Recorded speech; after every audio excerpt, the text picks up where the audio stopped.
Then the other thing, right, that let's talk about is actually adjusting the learning rate, alpha. So can we even kind of say tweak that learning rate, alpha. So what this actually means, right, is the following. So for example, right, should I just keep an alpha, okay, which can see, for example, right, I mean, you know, what kind of choices do you have? Okay, the choices that you have is keep LR is, let's say, learning rate, keep it a constant, keep LR constant. Okay, it does not seem to be a bright idea, right? Keeping this alpha LR, I mean this learning rate, okay, or reduce alpha after, you know, every let's say, right, I mean, you know, n number of iterations or something, but again, right, nobody knows how many iterations for a certain problem after every n, you know, iterations, okay. This is to say that, right, I mean, you know, if I again, right, I mean, it should be a more sensible way of doing, right, that's what we will eventually see. These are just, you know, the most naive ways of doing it, okay, reducing alpha after you know, every n iteration. This is to say that, you know, maybe right, as I come kind of see closer and closer to the minima, I should have a smaller alpha, otherwise I might actually overshoot, right. So this is coming from that angle, because you might wonder, why would I want to reduce alpha and reduce my step size, right. That means after I've done sufficient number of iterations, maybe I should just, right, you know, make my alpha smaller so that my step sizes don't become too big. Then you can have exponential decay, something like alpha is equal to, you know, alpha naught, let's say, right, minus kt or something, and then at time t equal to 0, you've got it as 1, and then maybe, right, you keep on reducing it as t goes on, as time increases. Or I mean, right, there are so many ways in which right, you can do this, but then none of these is really a systematic way of doing it. These are more like, right, heuristics. Even the other ones are not exactly, right, theoretically proven or anything, but those are far more, right, insightful, okay, in terms of what you can do. Okay, so there is something called well, no, don't have to worry about the name, but then it's called, you know, adaptive. It's called adagrad, so adaptive gradients. Well, the name is not important, but what is important is this, right. So the way, so instead of doing all this, right, what is normally done is this. So you have like RT. I'll explain what is RT. This is RT minus 1 plus a gradient of theta. Okay, now when I write gradient of theta, I again mean the L, okay, with respect to L. Okay, just a short form, I am writing it as gradient theta t. It is not gradient of theta, okay, it is gradient of L with respect to theta, okay, square. Okay, and theta t plus 1 is equal to theta t minus, now this alpha, right, is changed to something, is modified like this, delta plus, and of course, you know, different people, there are one or two variations of this, right. One variation is something like this, okay, another variation is delta plus RT, okay, this is also acceptable, okay, and this delta is of course a positive number, okay, greater than 0, just to avoid you know, divide by 0, that's all the role of delta is. This RT is what is important, okay, because RT is this RT, delta is only to avoid you know, a divide by 0.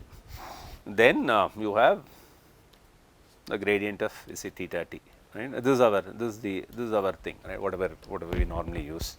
So what it is saying is, you know, modify the learning rate alpha by this factor, right, which is alpha by delta plus RT.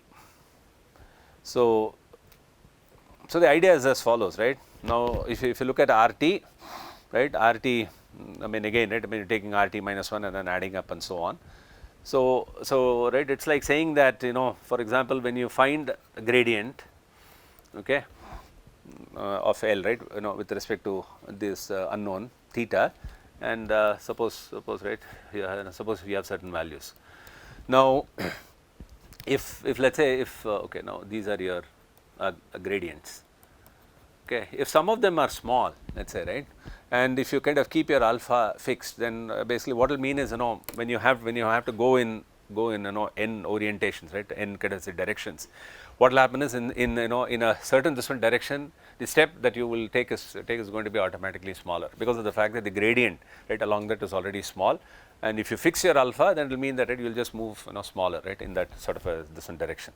Whereas the idea behind using this this kind of a framework is to actually accelerate, is to make sure that if the gradients are small, then you actually end up accelerating, so that your net step size, right, you know, it does not right, become become too small. Otherwise, what will happen is if you just freeze your alpha and suppose the gradients happen to be low, right, in certain orientations, then you will end up taking very small step size, right, along that directions, along those directions. And therefore, right, so this term root RT, right, is already, right, which is actually sitting here, and of course, let us assume that R naught is a number greater than or equal to 0 to start with. Then what will happen is this RT, right, so you can imagine that, and no, this is like I say element wise. Okay, so this delta theta t, it's like I say vector. So when you say you're squaring, you're actually squaring, right, element wise. It's not delta theta transpose delta theta. It's not that, right? It's a kind of element wise squaring.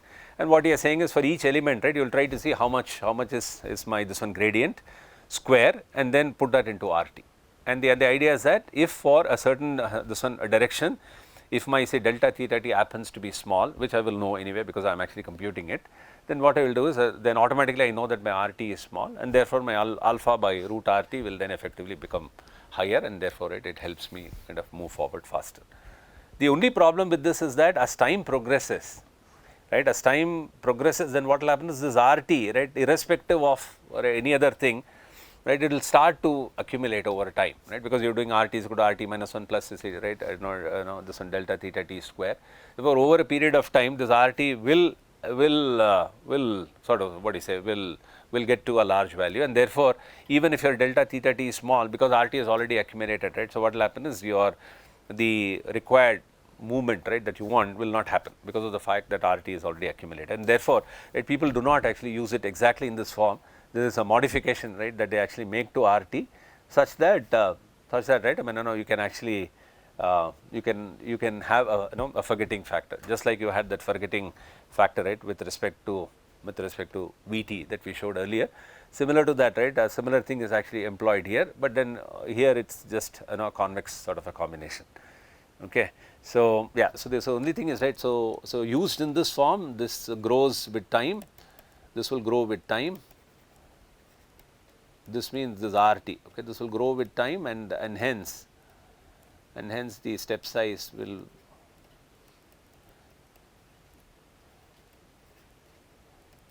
of course, right, you can ask, I mean, why do you even accumulate, right? You can ask why don't we just take that this one delta theta t at that time, why do they accumulate and then sort of slow themselves down? What could be the reason? See, for example, what if I had written RT is equal to say delta theta t square or something?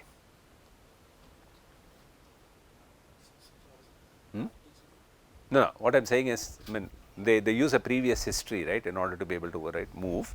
So I am asking, right, I mean, and because of that the RT gets accumulated over time, right, and that is the reason why we are saying that as time goes on, the RT would have become sufficiently big, and right, delta theta t, even if it is small, right, you won't be able to make a large step because alpha by root RT will still not be large enough. Right. So this will grow with time, and hence the step size will become smaller, will become small, and will become small even if the gradient is small. Well, the idea is that, right, I mean, history is always a good thing to use. Okay, what has happened in the past, right? I mean, right, that's the reason, this kind of. But then history should not be enforced in a sort of a blind way. That is the reason why any kind of exponential weighting is good. Okay, so the next one, right, that actually does is what is called ADAM, and it's actually a combination of two kind of different things. But let's not worry about names and all, right? But just to know that there's something called ADAM. Okay, this is the more, I mean, for example, in your deep network and all, when you implement, right, you will say that I used and you see ADAM optimizer and so on, right, and that is this adaptive moments. The moments comes for a certain reason, right. I'll tell you why. The use of moments, right, you'll suddenly wonder where is this kind of a statistical quantity, where did that enter into the picture? Right, that's what is ADAM, and the way, right, that works. So yeah, this is yeah.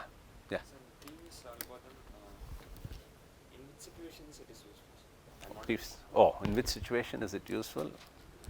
Previous algorithm means the one here.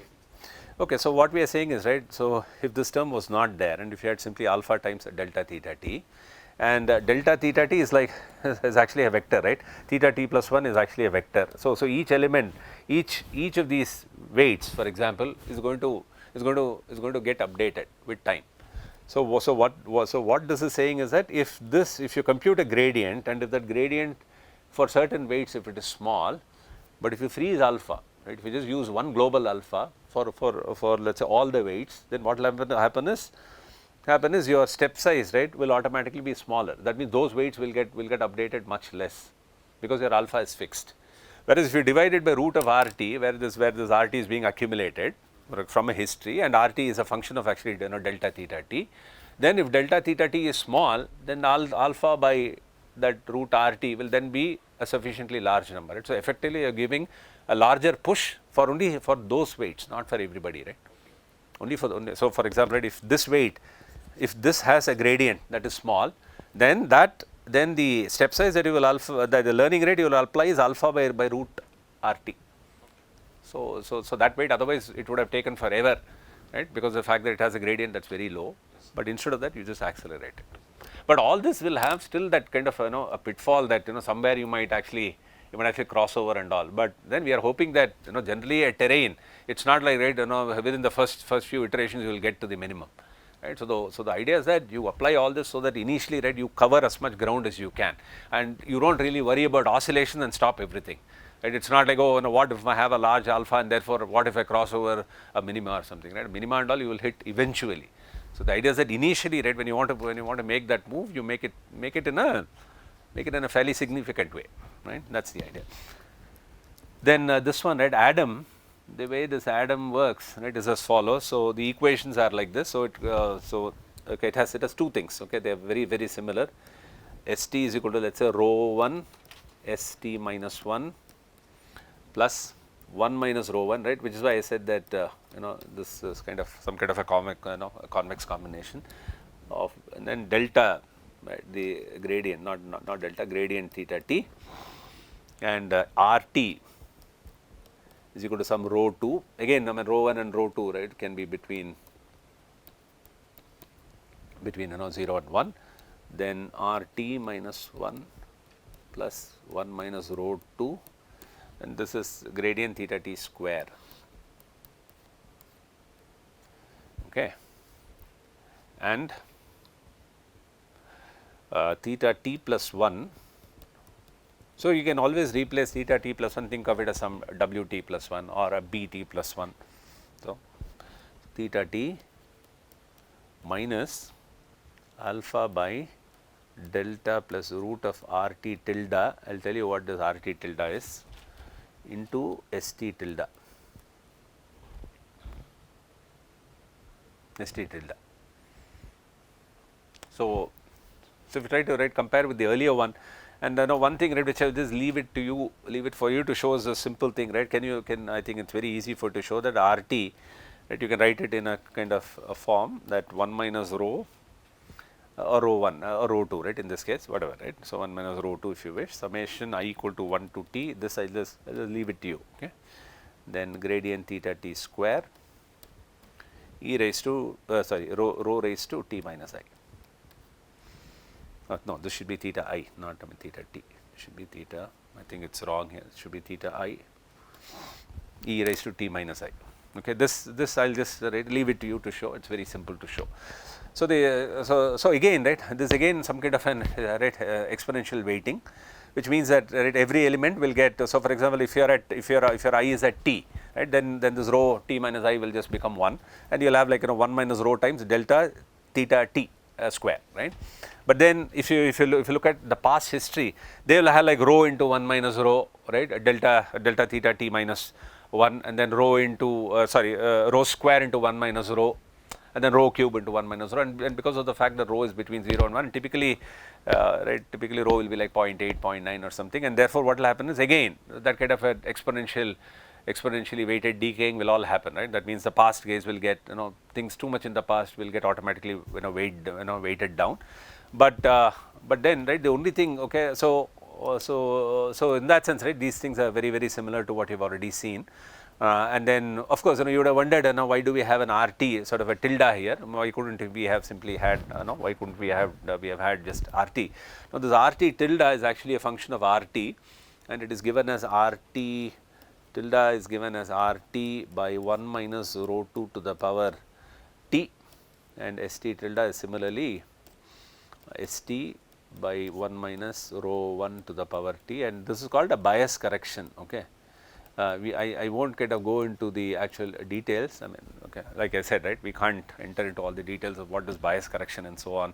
Yes, but then just to suffice it to say that see, ideally, right, what happens is if you were to think of, for example, whatever I say, the same argument applies for both, RT tilde as well as ST tilde. So if I say that right, delta theta t comes from a distribution, a probability sort of a distribution, and if this ST is actually trying to estimate that quantity, then an unbiased sort of an estimator, right, would demand that expectation of ST be equal to, right, expectation of delta or not delta, this quantity gradient of this, right. And what you can show is, of course, certain say assumptions have to be made here. It's not that straightforward, but there is a work that shows that this work is by actually Kingma, 2014. Okay, this is like 2014, so not that old, right. So well, you can argue in the sense that, right, whether those assumptions are valid or not, but under certain, I would say, reasonably strong assumptions. Okay, and I have this derivation, but the point is not to go through that. But you can show that effectively what happens is you can show that under certain assumptions, this can be shown to be 1 minus rho 1 to the power t, right, is equal to expectation of delta of c theta t. Okay, this you can show. I mean, right, ideally, right, you would want this to happen, but then, right, what really happens is, if you were to take this equation on its face value, then unless you scale this guy by this quantity 1 minus rho 1 power t, right, you don't really get the expected value of this one, on this one right hand side, what you have. And therefore, right, that is the reason why you have a bias correction. So this 1 minus rho 1 t or rho 2 t, well, ST is rho 1, right, and similarly the same argument holds for. If you read that paper, right, you will know nothing very great about the derivation, very simple, but certain assumptions are made, okay, which you can argue, okay, whether those are really valid and so on. But yeah, if you make those assumptions, it turns out like this, and therefore there is a bias correction which actually enters into the picture. Delta and all is still the same, always a number greater than 0, in order to prevent a division by 0, and this is the most used sort of an optimizer, right. So if you see, right, it has everything. It has a momentum, right, which comes through this, right, and then and then it has a learnable alpha, right, which comes through this, where this RT tilde, right, is happening through this, and because of the form that this ST has taken, right, you need this kind of a bias correction for both ST tilde as well as say RT tilde.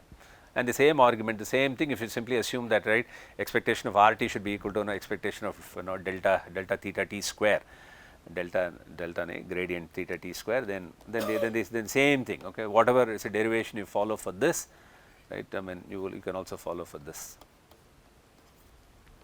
Same steps if you do, right, then you will arrive at this bias correction.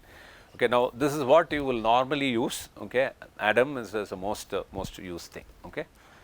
Now, this is as far as the optimization part is concerned, right. There is also something called regularization, right, and regularization comes in when you are actually worried about a generalization, right. Optimization is all about speeding up and so on, right. How do I get there faster and so on. Regularization is something else, right. Regularization is about, I have trained over a certain number of examples, and how do I make my network sort of generalize outside of that set, right. And if you kind of typically do a training, so right, now that you understand what epochs are, right, and as the epochs go up, so what will happen is, if you look at your training error, right. When we say training error, you mean the L theta that you're computing over your training examples. What will happen is, right, it'll start falling, right. After sufficient number of epochs, you may really go close to 0. Okay, it can happen, but what can also happen is, so even in your own training, right, what you will do is there is also a validation that you do. What this means is there are a certain bunch of examples that you don't use for training, you just use them for validation. That means you want to know how well you might end up doing if you tried this network on examples outside of the training set, right. So, if you plot that, right, there again, okay, now what will happen is, so you will have something like this, and then beyond a point it can happen that your validation error starts to go up. Okay, this is something that you will normally see.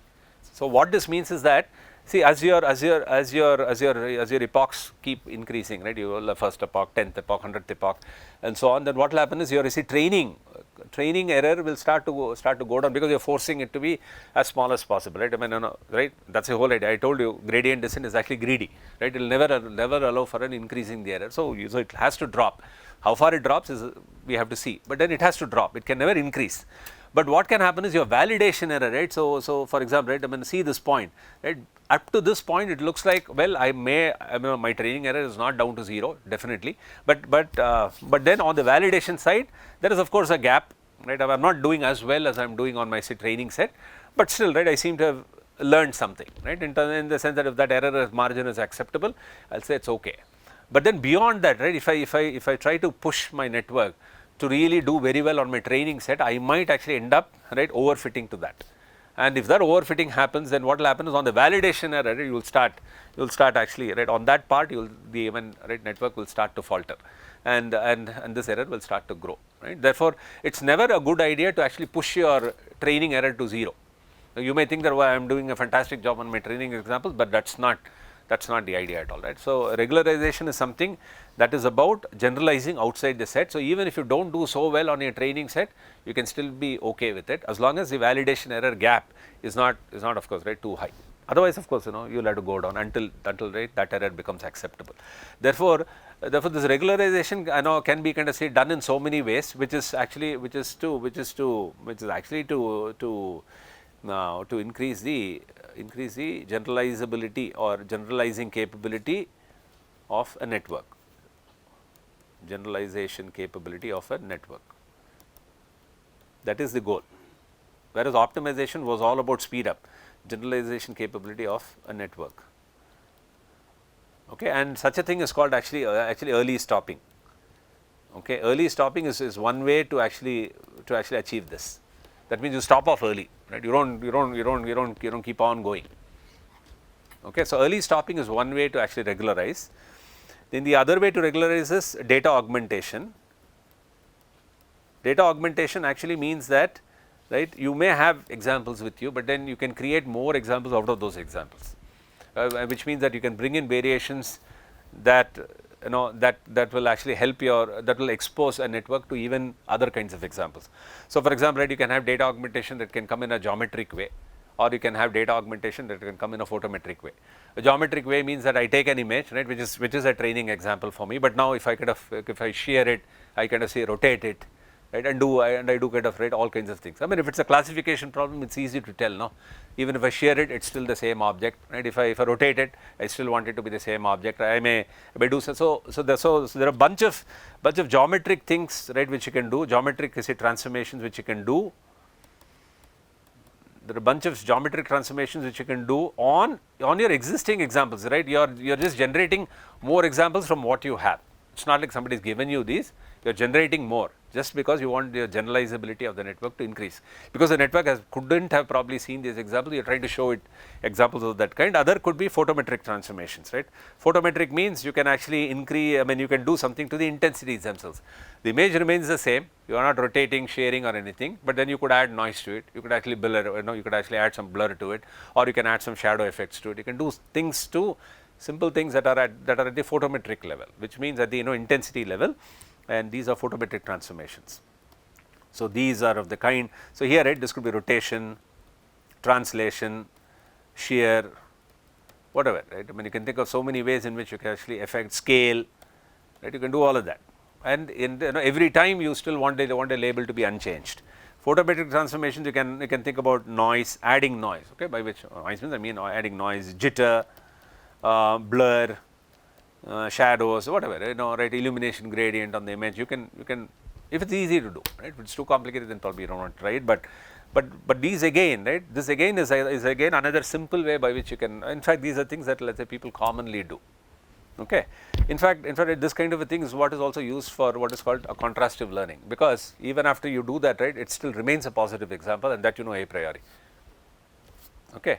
Then the other thing, right, is about you know, the weights themselves, right. So it's about having a formal formulation where you say that your L theta, right, is okay. Now let me say this L tilde theta is your original theta plus, let's say let's not use alpha, let's say some other, you know, because let's say beta norm W square.